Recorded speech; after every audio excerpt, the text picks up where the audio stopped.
Good evening. I am Maria Johnson, and this is first time I'm trying to figure out how to record this, so we'll see how it goes.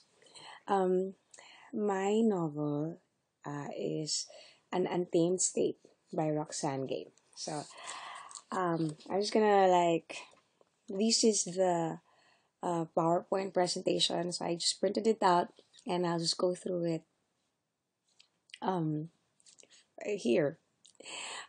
Roxane Gay was born in Omaha, Nebraska.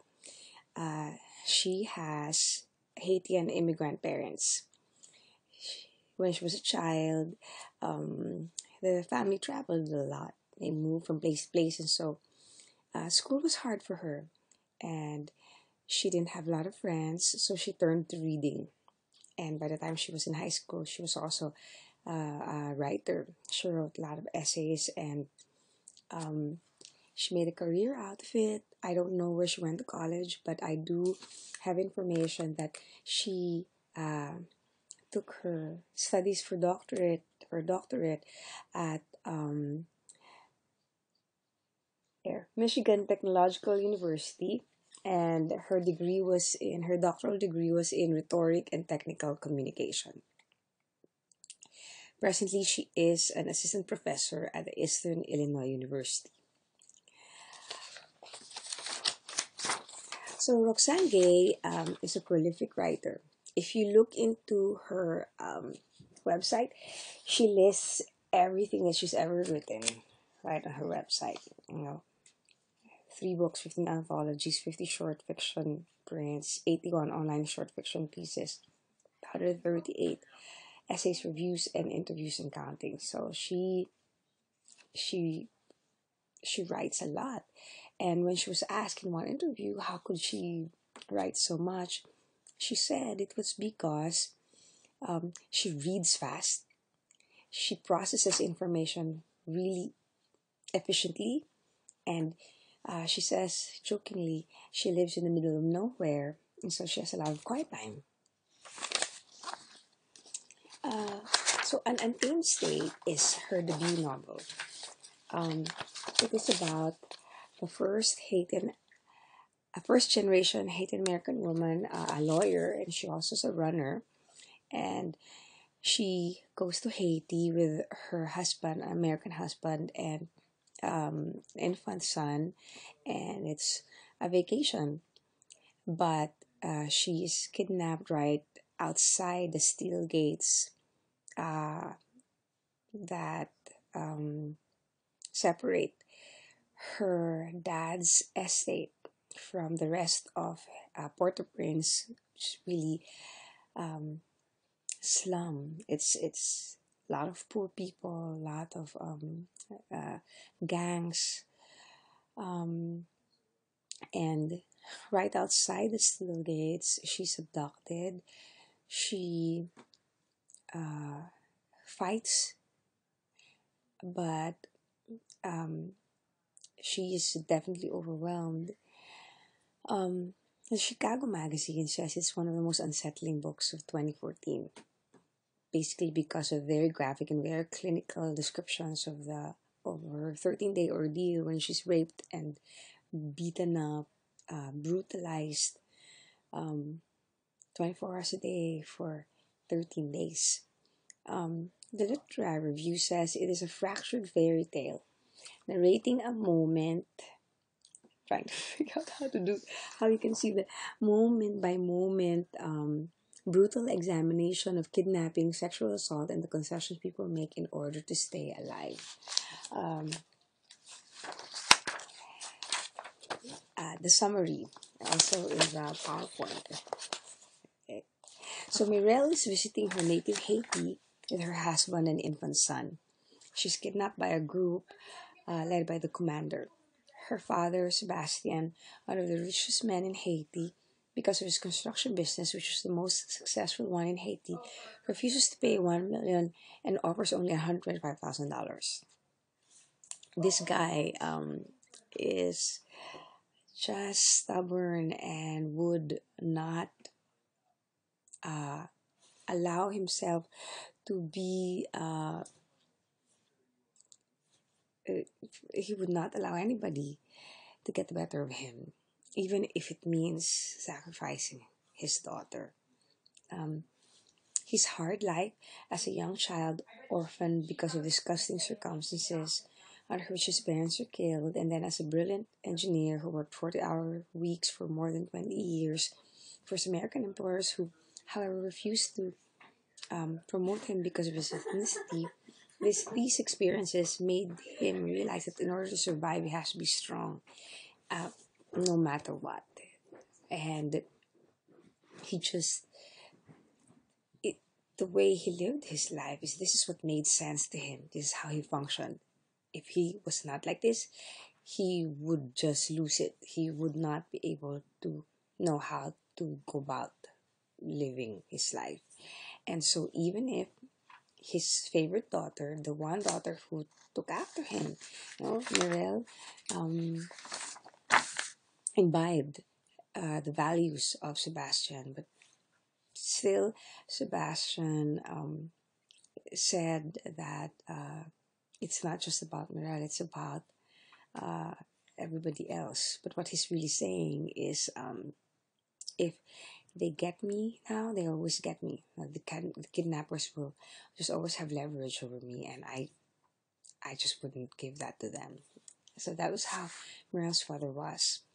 Because Mirel's father refused to pay her, kidnappers violently beat her and raped her for hours, every day throughout her 13-day ordeal. Mirel's mother, Fabienne, finally decides that Sebastian pays the ransom. Mirel descends into self-denial and self-otherization to cope with the dehumanization she suffers in the hands of her kidnappers. The kidnappers receive the money and Mirel is released, but at that point, at the end of the first part of the novel, because there are two parts of the novel, Happily Ever After and Once Upon a Time, at the end of the first part, she's totally broken. She's bleeding, broken, and just the world, um, that her whole world for 13 days was this, she calls it the cage. And um, she just um, doesn't know anymore how to function in a normal world. Later on in part two of the novel, she couldn't sleep in a normal bed. She would go back to sleeping on the floor on a hard surface because that was what she was doing in the cage. She even she even walks out on her husband, and she goes to a bar and she flirts. She wants to be an object for another person, for another man. She wants to be, she almost seeks to be raped and to be violated after she's released, because that's what she knew. That is what she has become. That is what was had become normal for her. That was what made sense to her. That was um, the circumstances. Those were the circumstances in which she was fighting. She was uh, fighting for her life, and that was what made sense to her. And so the the way Roxane Gay wrote the part two of the novel is it's searing, it's painful, it's honest. It's also courageous. It's very brave, and it's admirable. And the strength, true strength, not the kind of strength that Sebastian Morel's dad um, thought strength was, which was simply having some external power over society or over the world or over the things that he thinks are against him. But true strength, which comes from knowing that it's a dangerous world out there, and it has hurt her and made her into a broken person. But true strength is going on with life with all the pain, and yet um, not not being totally overcome by it, fighting every day, um, not becoming part of the problem, but making sense and being true to herself.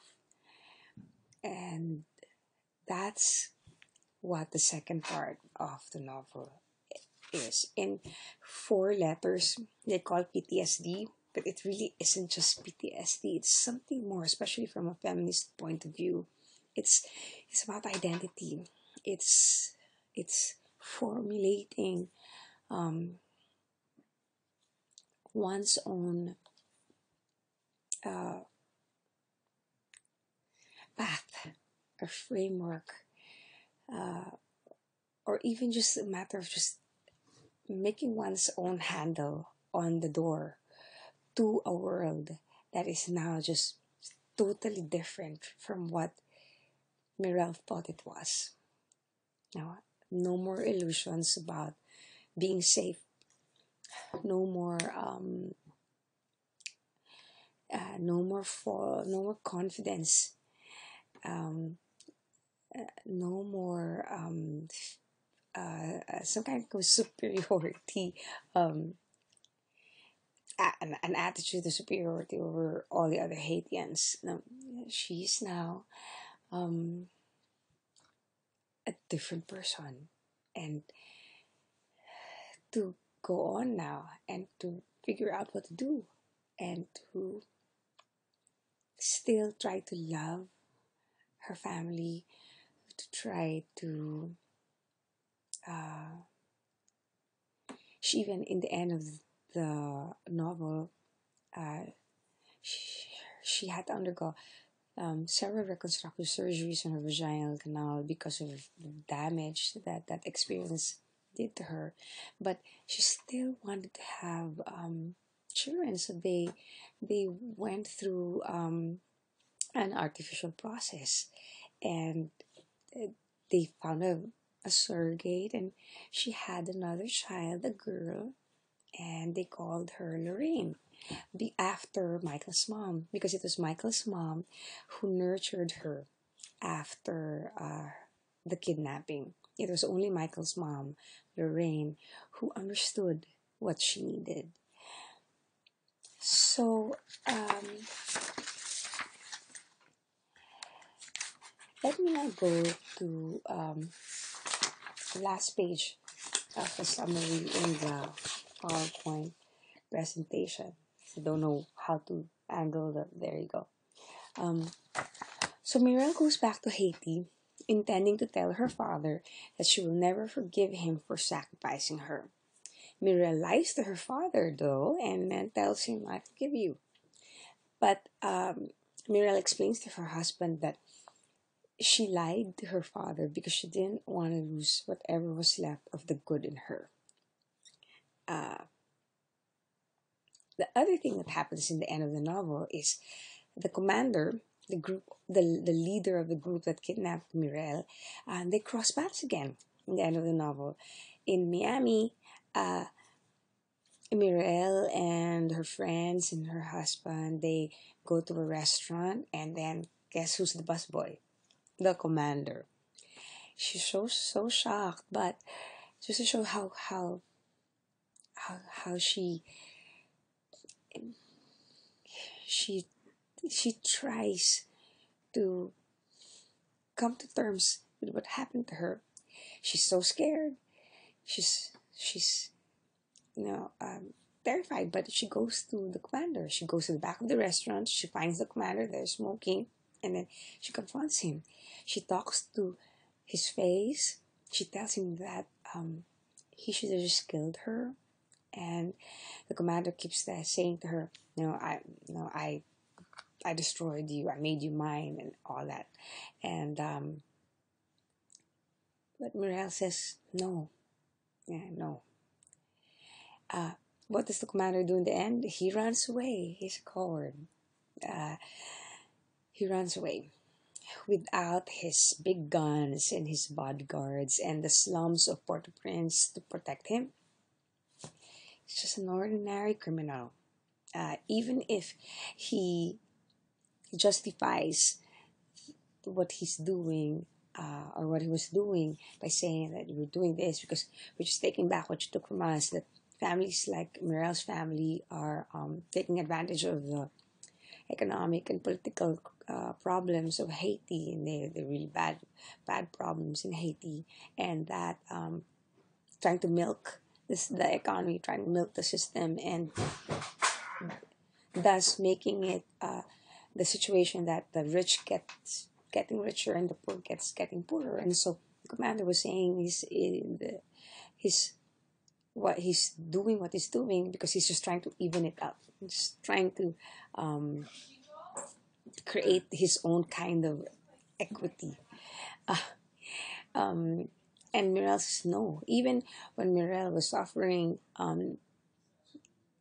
in the hands of his or her kidnappers, she would always say, "No, you guys are wrong. You're just making excuses so that you can do what you want. Um, you you." Mirel was telling them that you fault us for having uh, big houses and cars and all, but look, what do you have here in your home? You have, PlayStation, the same things. It's just an excuse. And no, they didn't have to beat Mirel and rape her, but they just did because they can, and because Mirel was a woman. And so it's really very hard to separate the the, the economic and political context of the novel uh,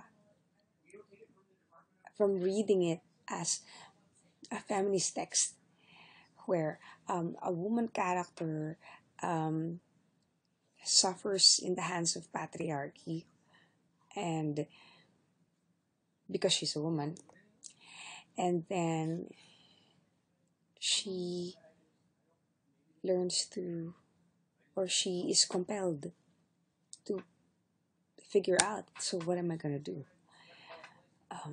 What am I going to be? I am being transformed, and what am I becoming? And those are the questions that Mirel um,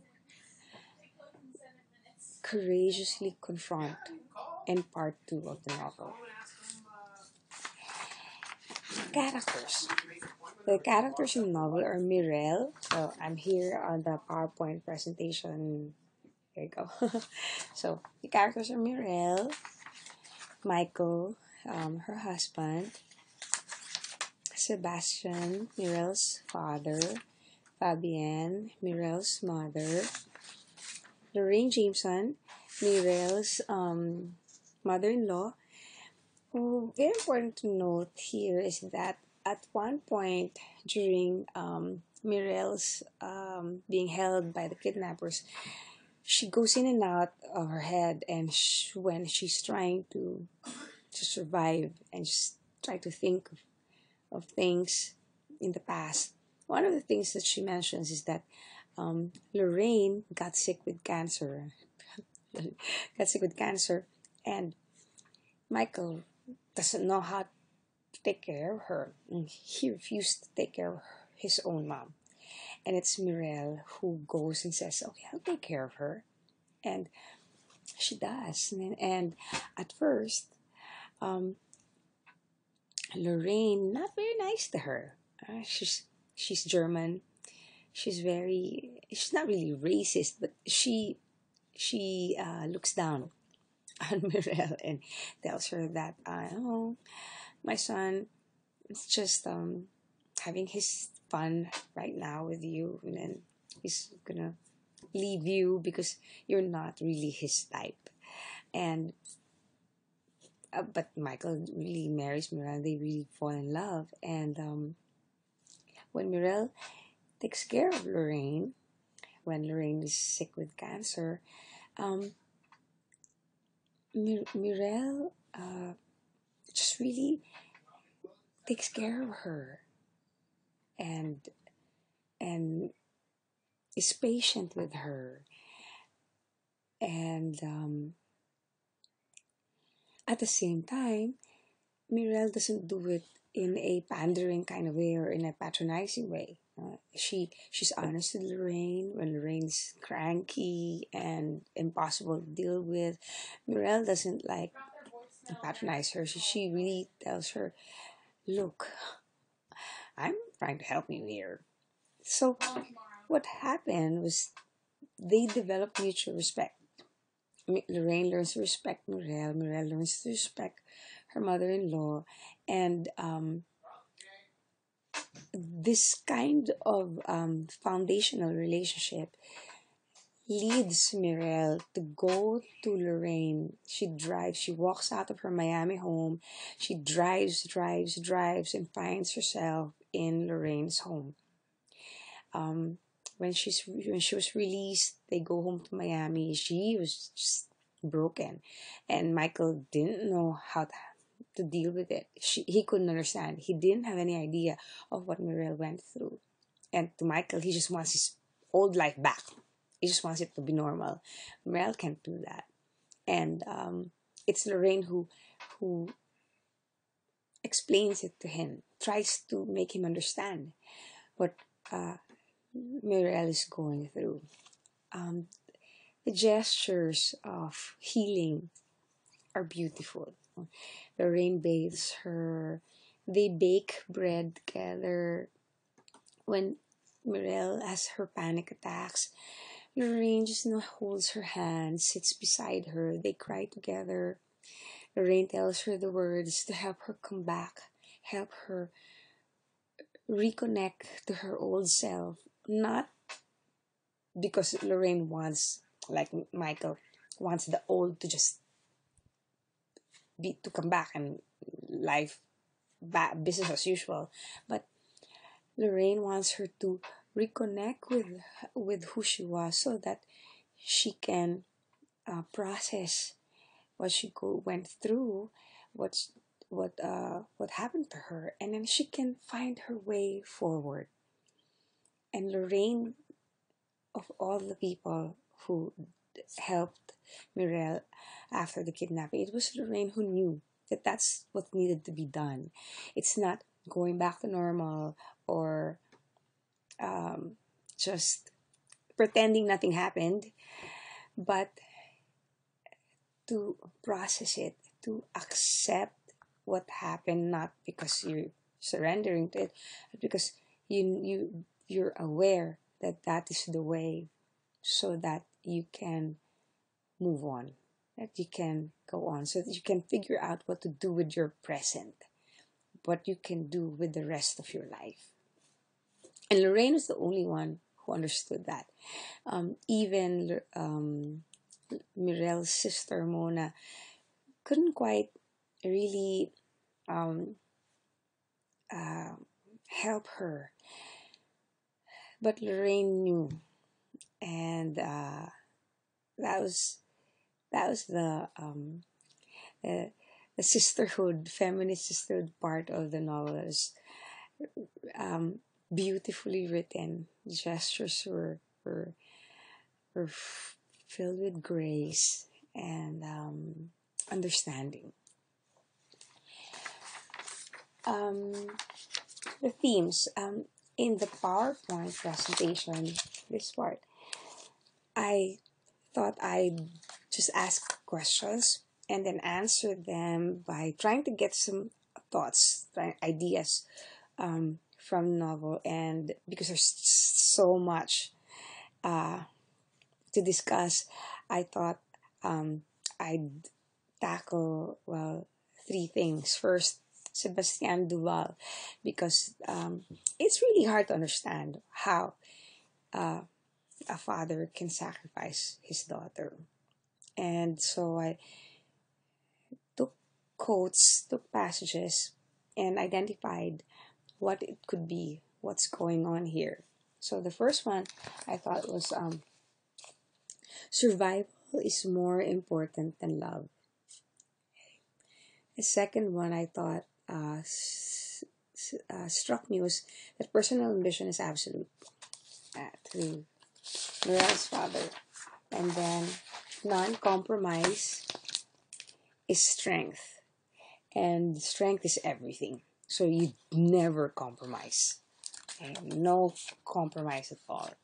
Uh, you just shut your awareness off, and that's really how Mirel's dad was successful in Haiti. He just pretended that Haiti wasn't the ugly, forgive the language, shitty place that it really was.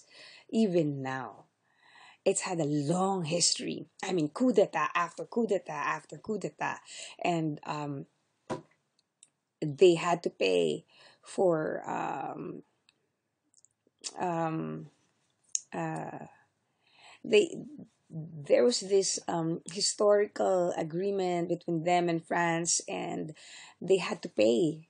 It has in connection with its slavery history, and they have like compensation.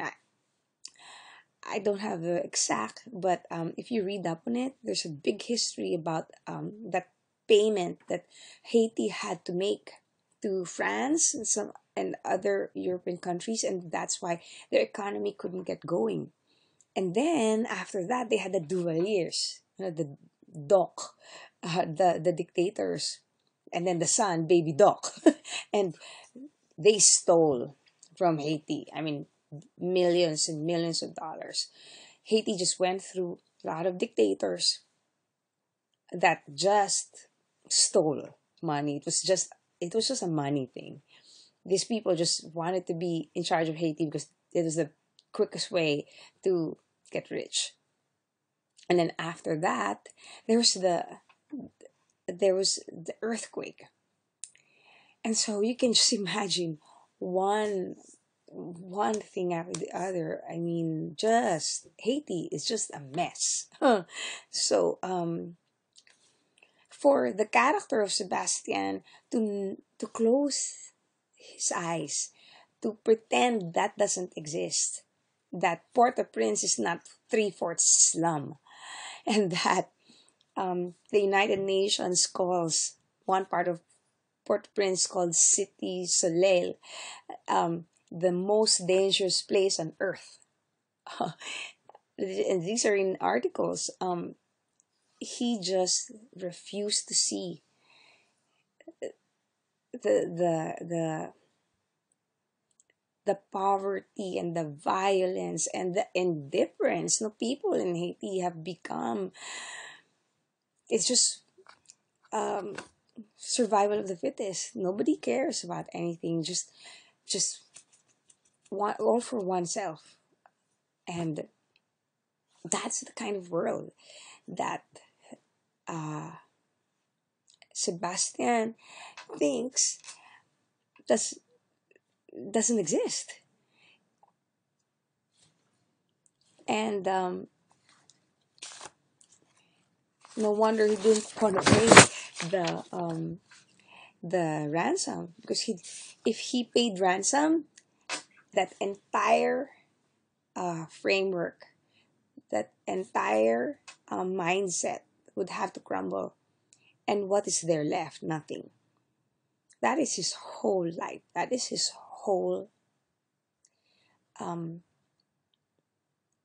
that's what the meaning of life to him is, that it is founded on lies. It is founded on being blind to what's really going on in his so-called fatherland. And so if you have a guy who can be blind to that, it's not probably very hard to be blind to your daughter's predicament in the hands of kidnappers who he knew were terrible men. Because in the story, in the early part of the novel, there's a lot of narration that Morel shares about how her family talks about kidnapping. Kidnapping in Haiti is what they talk about all the time. And she even says that her mother hates Haiti because of its promiscuity. This is quote unquote. And so it's not like he didn't know what dangers lurk for women in Haiti, especially those who were kidnapped. But still, Sebastian Duval refused to see that. And it's, to me, and there's no room for empathy or realism. Okay? The preservation of power is paramount, regardless of the cost. All of that's felt patriarchal. Some feminist reading of the novel would really say that, I would even say that is there a real difference between Sebastian Duval and the commander? Uh, right? Sebastian Duval, who would just be focused on his ambition, what he wants, the power he wants, and will defend his turf, will defend his way of life, no matter what, even if it means leaving out her daughter to be dead. And the commander, who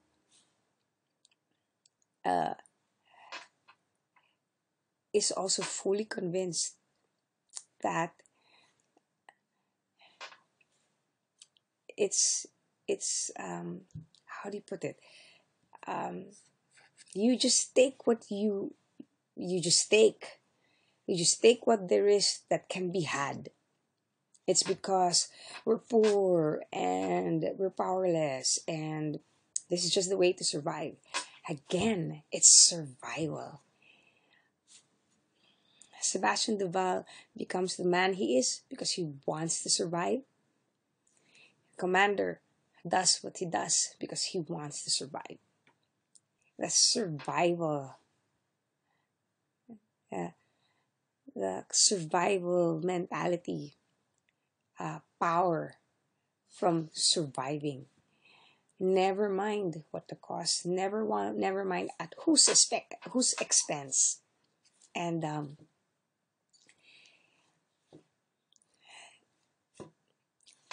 that is what patriarchy is.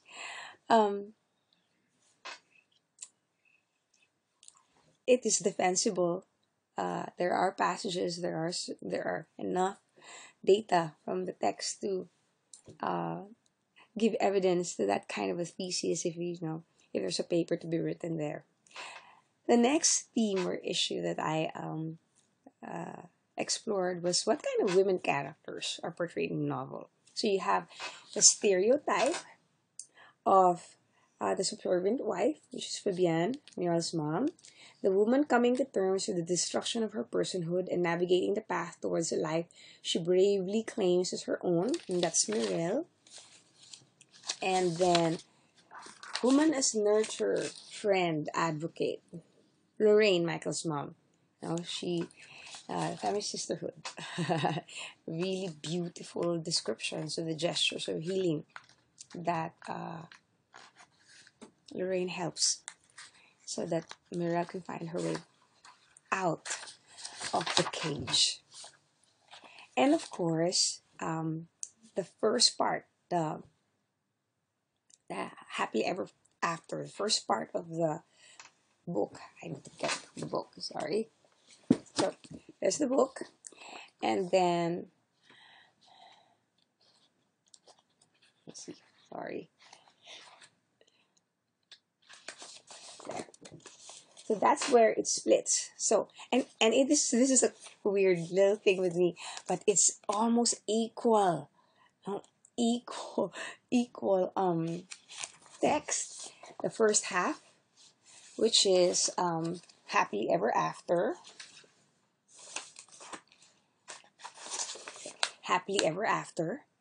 and then the second half is once upon a time. So the first half is about the otherization. So what happens to Mirel? She, in order to survive, she becomes another person. Who she was is completely obliterated, and she just becomes no one. Now she generates her own negative. She generates her own antimatter, anti-Mirel. And she becomes no one in order to survive. And however, this particular no one is a woman who um, surrenders. This is a woman who does not fight, who, because that's what the kidnappers wanted from her in the first place. They wanted her to become dominated, to become powered over. They wanted to win over her. And she kept fighting, kept fighting, kept fighting. And she realized the only way she was going to survive is to become the woman that the kidnappers wanted her to be. And she called that the no one. Because if you're somebody like that, if you're a woman who just would be powered over, just like Mirel's mom, then yeah, you're no one. There's just no. That's just a no one. That's a no person. Okay? And the other half, though, is how she heals the process she goes through with the help of Lorraine, so she can find her way out of the cage. I called they're not really stages. These are like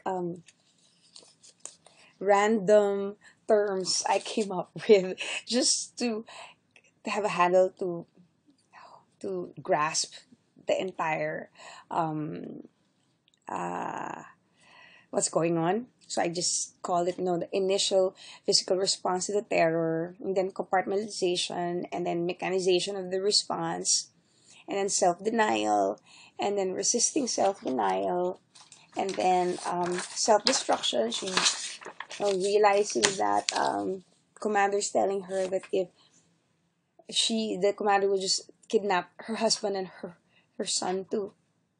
And so at that point she says, no, I am just really going to completely dissolve into somebody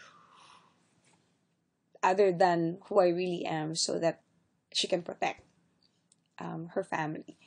And then the otherization is complete on the day she's released, because she really says, no, I'm dead.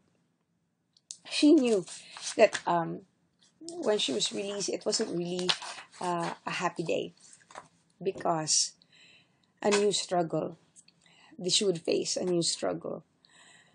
Um,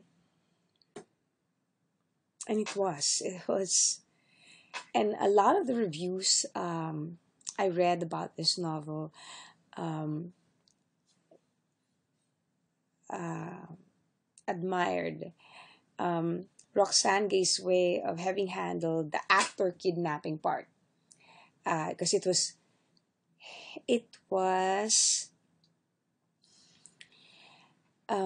very realistic. It wasn't a fairy tale. No, it didn't end happily ever after.